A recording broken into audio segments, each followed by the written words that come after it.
Mapagpalang araw po sa ating lahat. Ako nga po pala si Angel John Agner at welcome po sa aking 365 Daily Devotion ni Pastor Russell Ocampo, Seminar Edition, at ngayong araw po ay August 1, 2025 at ang topic po natin ngayong araw ay Power of the Church.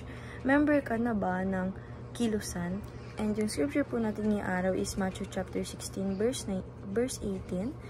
And yung concept po natin na power of the church is the power of the church refers to the God-given authority entrusted to the body of Christ to fulfill its spiritual mission on the earth.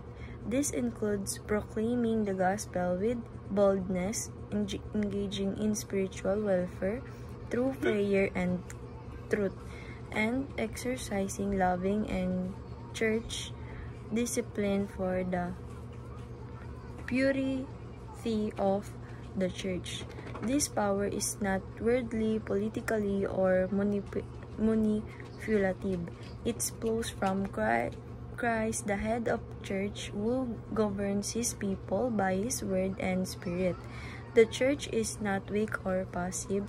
It is God's ordained instrument for declaring the kingdom, confronting sin, and advancing light in darkness.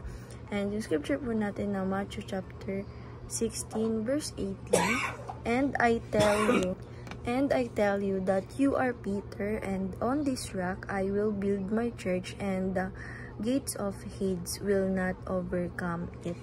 Sa Tagalog po, at sinabi ko naman sa iyo na ikaw ay Pedro, at sa ibabaw ng bato ito ay itatayo ko ang aking iglesia, at ang mga pintuan ng Hades ay hindi magwawagi laban sa kanya. And yung teaching po natin is the power of the church. Number 1, God has ordained the church to fill the world.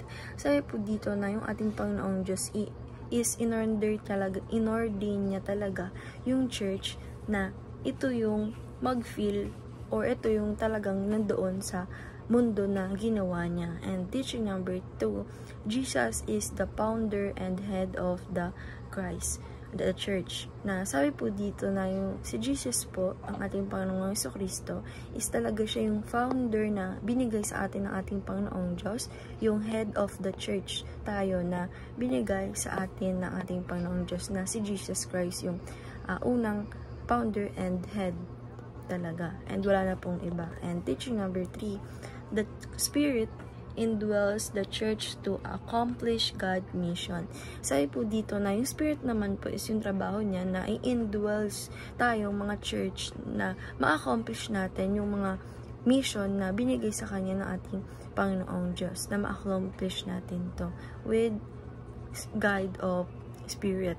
And application number 1, believe with certainty that the church will prevail in the cultural war.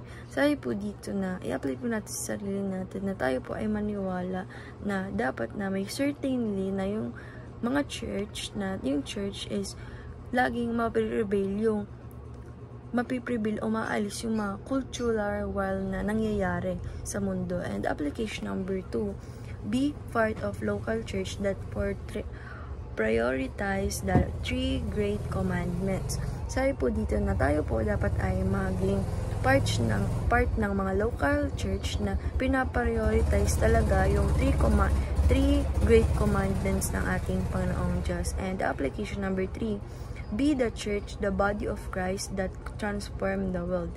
Sabi po dito na apply po natin sa sarili natin, sa life natin, na tayo po ay maging church ng ating Panginoong Diyos, na tayo yung body of Christ na magta-transform doon sa mundo, or dito sa mundo na ginagalawan natin, na bigay ng ating Panginoong Diyos. And dahil lang po ngayong araw, maraming salamat. God bless.